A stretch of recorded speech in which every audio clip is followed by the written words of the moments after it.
Добрый день, друзья! Сегодня я отвечу на вопросы, которые вы задаете во множестве. Кто такие мы и как мы получаем информацию?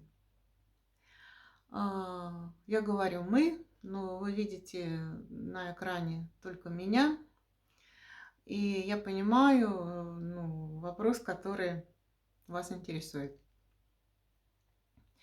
Мы семейная пара. Андрей и Ирина Кубан. У нас огромная загруженность в связи с нашей работой. И четкое разделение труда. Андрей занимается концепциями, разработкой концепций.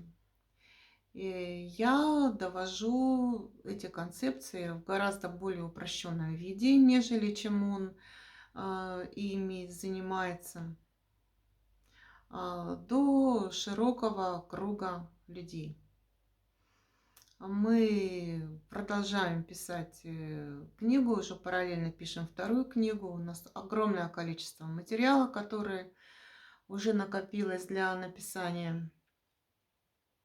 И второй книги тоже. Мы занимаемся изданием первой книги нашей. И мы продолжаем принимать информацию и продвигаться на том пути, которым ведут нас наставники.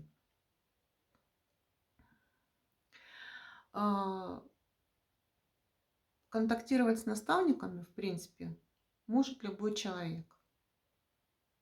Любой.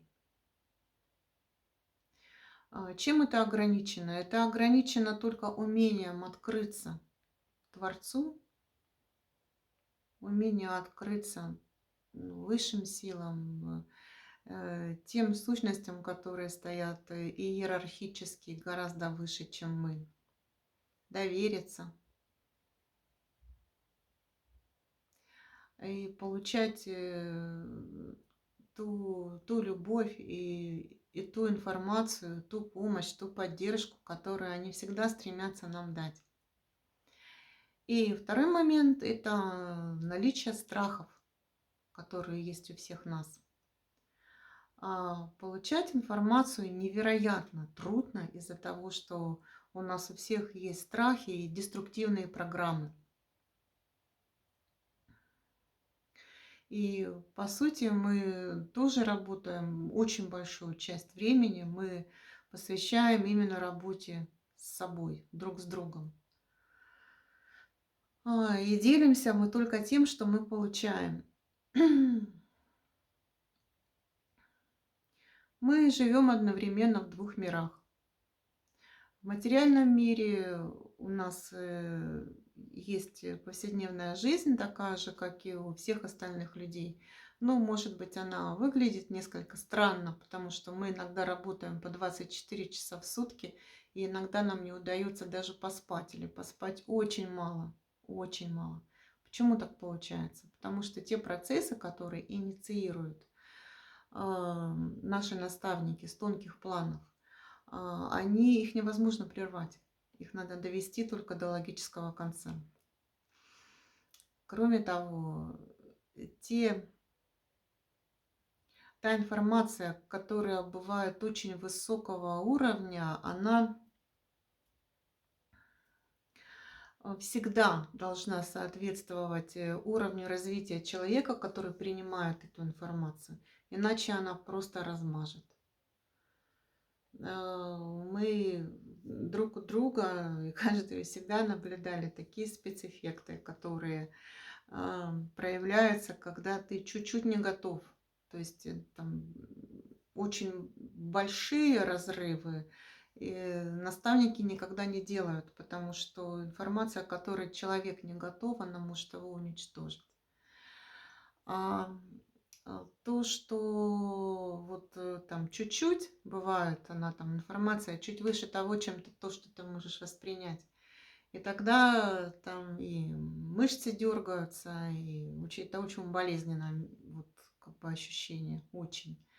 И голова кружится, и рвота, и там всевозможные там различные проявления физиологические, крайне неприятные. Там головные боли там и все это. Нас очень выручает то, что Андрей виртуозно владеет восточной медициной, и то, что он может, это спасает нас от очень таких серьезных вещей, серьезных проявлений. Тот опыт, который я имела до того, как мы начали вместе работать, и мне помогает видеть образами. Андрей, его задача — это разработка концепций. Он принимает информацию напрямую от иерархов и информацию очень высокого уровня, которую бывает очень трудно воспринять, и мне тоже. То есть я могу ее воспринять как женщина только благодаря тому, что он ее для меня смягчает. Но моя задача ее транслировать уже широкому кругу людей. И поэтому, собственно говоря, я на экране, и поэтому я говорю «мы». Потому что все, что мы делаем, это наш общий труд. Да, конечно, у нас есть дар. Дар того, что Господь любит нас и ведет нас, и дает ту информацию, информацию, поддержку, и любовь, и заботу, и те блага, которые помогают нам жить, и вообще все, что у нас есть, да. Мы с огромной благодарностью всегда относимся к Творцу, и с благодарностью и с любовью. Но в то же время это огромный труд. Я еще раз подчеркну то, что принимать информацию напрямую с тонких планов людям мешают только их собственные страхи и неумение открыться. Вот эти два пункта, которые такими простыми кажутся на первый взгляд, но они и очень сложные. Мы очень часто ходим по границе миров. И у нас было уже большое количество вариантов, когда мы могли не вернуться в видимый мир. Но мы не воспринимаем это как опасность, потому что настоящая смерть — это смерть души. Уйти на тонкий план, да, не хотелось бы раньше времени, но по большому счету это не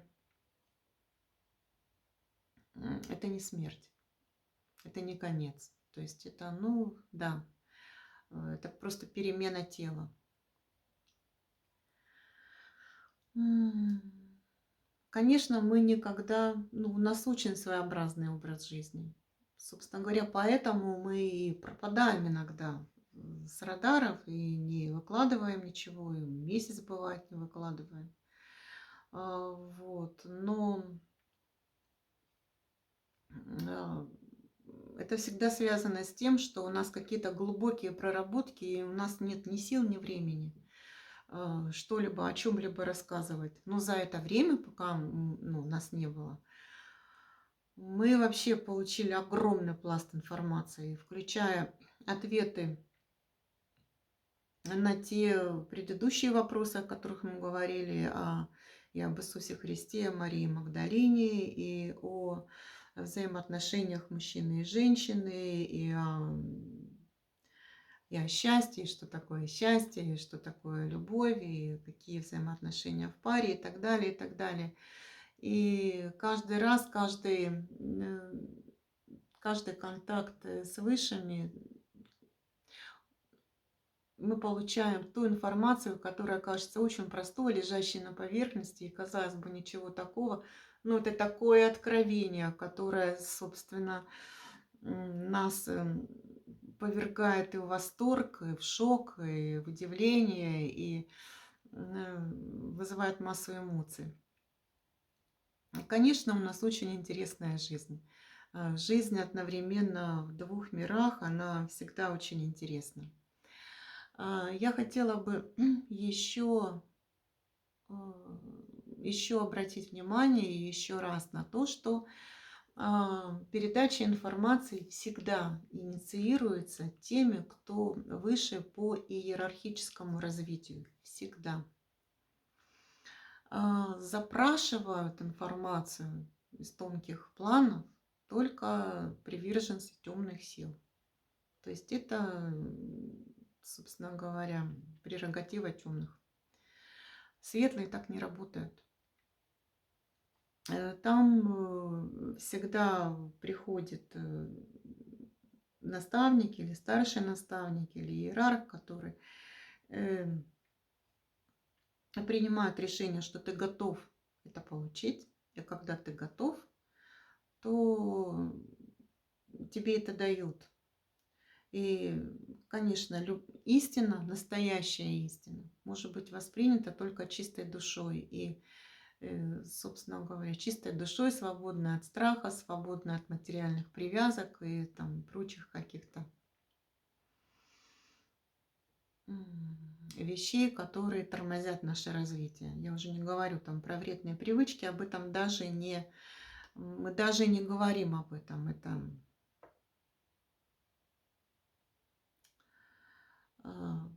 ну, это очевидно.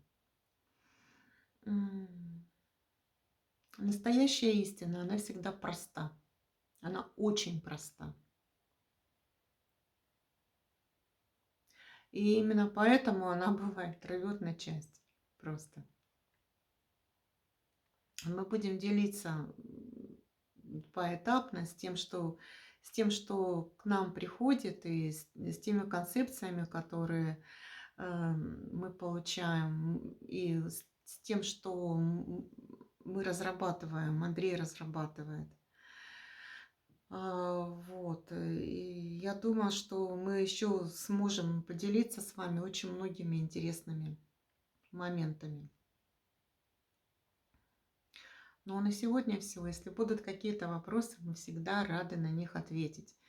Мы всегда благодарны тем, кто уделяет внимание нашему каналу, и тем вопросам, которые вы задаете, и тем ответам, которые мы задаем в наших опросниках. И мы обязательно будем учитывать все то, что вы ответили. Вот. Ну, я надеюсь, что я ответила на ваши вопросы. Мы всегда вам рады. Всего доброго.